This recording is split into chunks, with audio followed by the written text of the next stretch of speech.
Real quickly, DC United update, a Mystics update. We'll talk Nats and the Orioles as well. We'll try to get those all together in the next 25 minutes, as well as any updates from these two games. Um, I guess we'll break it down DC United first, and let me just change my graphic. I don't think I actually reset that on here, so hold please. Do, do, do, do. I meant to add this to the graphics.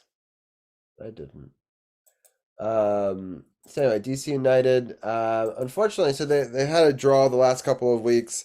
So if you don't follow soccer, that means that they were tying the other team, which is a pretty good result in the fact that you get a point for that in soccer, but you do get 3 points for a win. And unfortunately, the New York Red Bulls won 5-3 in this match against New York. We did have a hat trick for on our side, which is nice. And all three happened in the first half. They also scored three goals in the first half, but then scored one in the 58th minute and one in the 90th minute plus three, which is brutal. But you're obviously pushing at that point, and but a disappointing result, obviously for DC United, who right now only has 36 points in the standings. So NYCFC has moved up to 37 points, so they're above us now in the 9th spot. The Red Bulls, who were just playing because of their win, are now only 2 points back of us in the standings. So again, you're trying to get to the ninth or eighth seed. Right now, both the ninth and eighth seed are tied at 37 points. So only 1 point ahead of where DC United is. But you're trying to get one of those spots because that'll be your play-in round, 8 versus 9. So it'll be really important to get a win here. They play Vancouver next. They play them next Saturday. And So that'll be an interesting matchup. It's a 10:30 game since it's in Vancouver. Vancouver is the seventh seed on the West. They have 41 points themselves, so they are a better team than DC United. And obviously, playing on the road, a late game like that will be a difficult one. But hopefully, they're able to find a way to get a big win, and we'll recap that game next week and the other games that are upcoming for people who are interested. They have two games after that on the season. One is at Austin at 8:30 on Wednesday, October 4th. And then just a couple days later, Saturday, October 7th, the last game is at home against NYCFC. And So that will be a 7:30 game. Um, Yeah, that could be ended up being a really important game since we're right there in standings points for them. Tim, with those standings, any thoughts on DC United and how they're doing? I feel like the whole year they've been right on the edge. A lot of inconsistent play, but it would be nice to see them make the playoffs because I think they've had a little bit of a drought, and you want to see Wayne Rooney do well as a coach and probably get some momentum into next year. Clearly, they're not like a championship caliber team, but I think they're trying to build something, and you want to at least make it this year. So, like you said, they need to get some wins. It sounds like probably like a win and a tie will get them in, but they can't afford to lose at this point. Yeah, they really. Yeah, I guess they have three games left, so they'll probably need two wins and a tie. Yeah, to be Because they, safe. well, especially because I think we've played less games. We have 31 games, or we played more games rather. So some teams have games on hand. So that's where it gets Uh, tricky, you know. yeah, So you yeah, they gotta, probably do need two wins and a tie at least to feel yeah. good. Yeah, for sure. So the Rams get a field goal. They lead Cincinnati 9-6, which I'm sure makes you happy. Unfortunately, that Eagles You game, want a TD there, though, for sure. yeah, As a Rams fan like me. right. Exactly. And the Flames game just started in a preseason game with the Kraken. And the Eagles did defeat the Tampa Bay Buccaneers 25-11. That game has gone final as well. So we've got a lot more to talk about next week with DC United. Champ, you don't follow soccer at all, right? Right. No, I don't. But there was a point that I made last week that I wanted to reiterate because it's a very important point. I said that in the position that DC United was in on the table when it came to the playoffs is they got to find a way to get ahead of CF on Montreal or keep the New York City FC behind them. Now they're in a situation where they have to keep themselves where they are so that way they can overtake New York City FC if they win or draw them on the last game of the season. So this is a very, very important stretch for this team these last three games, because they're going to make a big difference on whether they make it to the play-in or they don't make it at all, or if they can win out 9 points, that could leapfrog them into the they might not make the 7th seed, but they'll at least guarantee themselves a place in the playing game. So it's going to be very important that this team comes out and really plays well and tries to win at least 2 out of the next 3, or even try to win all 3, and boom, you'll put yourself in a position to be in the play-in for the postseason. Yeah, for sure. I am pretty disappointed, just because this was a really big game, an opportunity to play against a team that was lower. You played pretty well at halftime. I believe that one of the goals was a penalty kick, and you just gotta 3-3 game even at halftime, and just gotta kind of take control there, and they didn't. So I'm just seeing if we can start hockey talk a little bit earlier. But if not, it's fine. But I figure that way we can all get out of here a couple minutes early. But yeah, let's get into the Mystics. It's kind of a rough game here, in the sense that they needed to win 2. This is the best of 3. If they had won this second game in New York, it would have been huge, because then they would have gotten a home game for the last game of this series. But let's get into it. So the game happened. It was a pretty close game. It was 90-88, so much closer. Oh wait, sorry, no, that's not right. It was sorry, I know they lost the second game in overtime and got eliminated. sorry, 90-85. Yeah.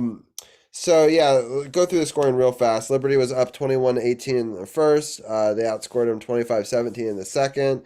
The Mystics came back and outscored them 21-13 in the third, and then outscored them 20-17 in the fourth to force overtime. But the Liberty took control in overtime, outscored them 14-9. Cloud for us went off for 33 points and 9 assists, so she was phenomenal. But just wasn't enough. And the Liberty had been a better team all season. I know that they did. The Mystics did beat them the last game of the season, but I don't know how hard they were trying, or if they wanted to show everything that they had, knowing that there was a good chance that they might play them. Champ, what are some of your thoughts on the final game of the season for the Mystics? Yeah, I mean, very disappointing. You needed this win to at least bring it back to Southeast and try to win it there. But unfortunately, Cloud's 33 points was not enough. You have all 5 of your starters in double figures, with Deladon with 11, Hines Allen with 10, Atkins with 13, and Sykes with 14 and 12 rebounds. So she had a double-double, but it just wasn't enough. You didn't get any more scoring, even from your bench, which is a big thing when it comes to basketball, is that, yeah, your starters can go out there and get the points, but your stars are not going to play the entire game. You got to get your reserves in there to help them out. And if your reserves come in not getting any points, I mean, Walker Kimbrough was the only one that came off the bench to score points, and she scored 4 points. That's not going to get it done against a team like the Liberty, and that's why their season is over. Yeah. Tim, any final thoughts on the Mystics season? I just think they're going to have some transition on the roster, because they have some older veterans, some players that have helped them win a championship, but with the salary cap, you don't get a lot of money in the WNBA to work with, so they're probably going to lose some players, but they've been consistently good, so I think next year they can make the playoffs again. Yeah, for sure. Yeah, they've been making the playoffs pretty consistently, and they've been a pretty good team over the last 5 to 10 years. So Better than the Wizards, yeah, sadly, but it's true if you look at the past 5 years, definitely.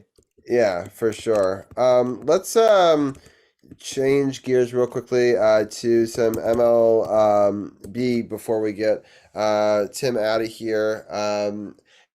I do want to talk a little bit about both of the hometown teams. They're actually getting to play each other, so we'll get into that in a second as well. We'll talk real briefly with the Nationals since they are a team that we cover on this podcast, including the 2019 championship. It's been a rough season for them, up and down. They've had a good sort of middle part, but just sort of middling here as of late. So they lost to Chicago White Sox last week. Arun went to that game, and then he came on live after it. 6-1. They were able to win the next two in that series, 4-3 and 13-3. So I kind of feel bad for Arun. He saw the worst game of that series. So that was a bright spot. Then we lost to Atlanta 10-3, 9-6. A game was postponed due to rain. Then two games on Sunday. One we won 3-2. One we lost 5-8. We start a mini series here with Baltimore on Tuesday and Wednesday of this week, both at 6:35. Both of those games are at Camden Yards. Then we go to Atlanta for two more games, and then or sorry, three more games, and then that's the end of the season. So next week we'll have our season-ending conversation about them. But we can talk a little bit next week about the Baltimore Orioles and how their season will continue. And I'll have Tim probably give us Orioles updates for as long as they are in the playoffs. I may even make an Orioles graphic for my thing. I'm sure that will make Carol super happy. Yeah, he might accidentally delete that, but Right. Luckily, it's on my computer. He has no access to. So yeah, that's true. it doesn't. You It can't won't. stop it. I won't put it on the YouTube or on the Facebook feed, but he can't stop what's on Twitch. So so Yeah, that'll. I'll take it. Um, A little so foothold. exactly. So the Baltimore Orioles did have up and down week. They won 2 out of 3 in Houston. Then they split it 2-2 in Cleveland, and they again are playing Washington this week. And then they have it's a 4-game series with Boston to end the season. What are your thoughts going into? There's been sort of neck and neck here. For that, who's going to get the division? Even for Yeah, very the close. Orioles, it's very close. What are your thoughts on the sort of tail end of the season so far? Well, it's been very tight with Tampa. Both teams are going to be close to 100 wins, so it's one of those odd divisions where you have two teams that are really killing it, and the top two teams in the American League. So it's every game means a lot because you can't relax. Um, I would say it became really stressful on Saturday night because Tampa had cut it to 1 and the Orioles had a very close win. But then they picked up a game yesterday. So the magic number to win the division is down to 3. And they have 6 games this week against teams not in it, including the Nats. So they should get it done. They're in the driver's seat now. So that'll be great because they would celebrate it at home if they clinch. But either way, they'll be in the playoffs. I don't. We'll see how far they get there. They don't have playoff experience recently. A lot of young guys, but sometimes that's better too, because they don't really understand the pressure of the situation. But right now, they're feeling good. Tampa lost a big series to Toronto over the weekend and lost ground, so they're upset about that. They have a tougher schedule this week too. They have to play, I think, Boston and then Toronto again. So looking good right now. Possible to maybe clinch as early as Wednesday against the Nats, but it would probably be later in the week. Yeah, I at this point I kind of hope that they beat the Nats because the Nats got nothing they're playing for. So I know Yeah, that they probably could get won't a make the Nats slightly fans better happy. draft pick. that listen to Next this year too. show, but I don't know how many Nats fans listen to us at this point in the season. The But Nats can tank. I mean, they had a good, like you said, good middle of the season, you're right, and but it's they've struggled salvaged. lately. It's salvaged the manager and the GM position, and then they Yeah, prove that some they can do it. continuity. They Yeah, screwed over Strasburg though. They should have given him something yesterday. I did not like that he got no mention or I like that Doolittle did the retirement ceremony, but or news conference. But yeah, Strasburg should have got something at the home game to just say thank you because he's not going to come back. So that's yeah, really the last chance. And they were yeah, like, nah, we're good. yeah, for sure. So Scorebot just is faster than YouTube TV, so I got to be careful of that. But Cincinnati Bengals did score a touchdown there. I'm sorry, Tim, and the extra Boo. point is good. 13-9 is right now the score in the third quarter, though. Still a lot of time left. 5:34 left in the third, and yeah, we'll definitely cover the Orioles and how they do, both next week and going forward. While I have you on, and I think I am gonna make an Orioles graphic and just be bold. Whatever. It's DMV sports. I know we're Washington sports, but the Orioles were the local team for so long. I grew up an Orioles fan. I can't change that. Like it's and I'm not saying I'm not going to root for the Nationals. And in most occasions, I'll root for the Nationals over the Orioles. Probably not this week. But for as long as CP3 is not on the show, we can still talk a little Orioles. And whenever Tim's on, I will find an excuse. So I hope that they have a good week and they somehow Yeah, appreciate that. win this division because that would be exciting for the area. I always like any division champ in the state of Maryland, so I can appreciate that for sure. Tim, any final thoughts before we let you go? Yeah, this is random, but I didn't like it.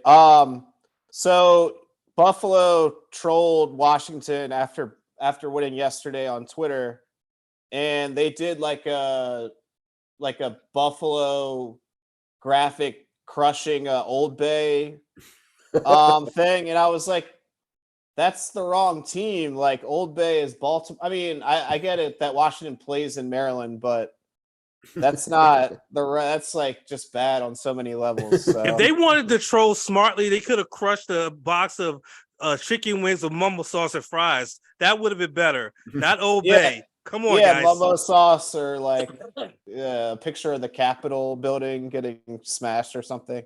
Yeah, Tina agrees that that's pretty dumb. Yeah, I have to agree. Thank you for bringing their ineptitude to our awareness. That's always Yeah, important. social media team didn't bring it yesterday. Right, that's true. All right, well, Tim, we'll have you on next week, and we'll Thanks, talk a guys. little bit more about the Orioles, and hope they have a good week. Yeah, have a good one. See you guys. All right. Later, Tim. All right, so I didn't even see who the Orioles or the Ravens are playing next week. That's a good question. They play the Browns, right? Yeah, Yeah. so that'll be a big game. Both 2-1 in Cleveland right now. The Browns are favored by 2.5, which is interesting with their running back situation the way it is. But hopefully, the Ravens can come in and win that game. It's a 1 o'clock game on CBS, which is nice because the 1 o'clock game on Fox is the Commanders versus the Eagles, and they just showed a stat. I didn't realize it, but Hurts broke the record: 10 wins in a row on the road, and Wow. McNabb had done it twice at 9, but never at 10. So, but impressively, he did 9 twice. Wow. So I thought that was an interesting stat. Very There's interesting. Pokemon in chat. I'm gonna catch it real quick. Um, but while I do that, I'm gonna give you an opportunity. Oops, going to catch ultra ball. To shout out the No Spots podcast. And I know that you're under the weather. I'm going to let you go a little bit early, and you don't have to finish the show and get a little bit of extra rest tonight. But let people know what's happening this week on the No Spots podcast and maybe the top 1 or 2 stories in wrestling this week. Right. So we didn't do the normal recording of the weekly podcast this week, but what we are going to do is stream tomorrow night a full episode of a retro review of one of Sid's favorite pay-per-views, Starcade 1985, which I got to watch on the WWE Network. So we're going to give our thoughts on that. And then we are going to bring back the weekly podcast on Friday because we have Wrestle Dream on Sunday and No Mercy from NXT on Saturday to live react to live on Twitch. So make sure you check us out, twitch.tv/True No Spots Pod. And make sure you check out SportsOTHP.com to get linked to our podcast and check out the audio version of not only our retro rewind that we're recording tomorrow, Tuesday, but also the weekly podcast on Friday as well. The live stream reactions are exclusive to Twitch, so make sure you come follow us on Twitch for that as well. Yep, I just linked it over on Twitch. Champ, you're a great mod. Thank you for joining us tonight, and I think may have been the only mod that was with us, and so I appreciate you for being a part of it, both sitting in the co-host chair with me as well, and I hope people do check out the No Spots podcast. It's a great way to learn more about wrestling, and I love what you and Sith and the rest of your team do over there, and at some point we got to get together and be able to do some cool new emotes, some animated ones or something, fun. I want to pick your brain about that in the upcoming months and try to help you get even a spicier brand than you already have out there. So I appreciate all you do for this channel and all the subscription and just being such a big supporter of this podcast and such a great co-host. And I hope that you feel better and have a great week, and we'll have you back next week. Thank you very much. No Kigenyo. Sayonara. All right, I appreciate it as always. So I'm gonna pull up a couple other graphics. Here we can see if we can. We got Gil and C4 in the wings already. So we will switch our graphics once again, and I'm testing out some new features that make graphics appear live on Twitch. I know C4 and Gil watch it usually on Facebook, but we're gonna switch to NHL for the first time.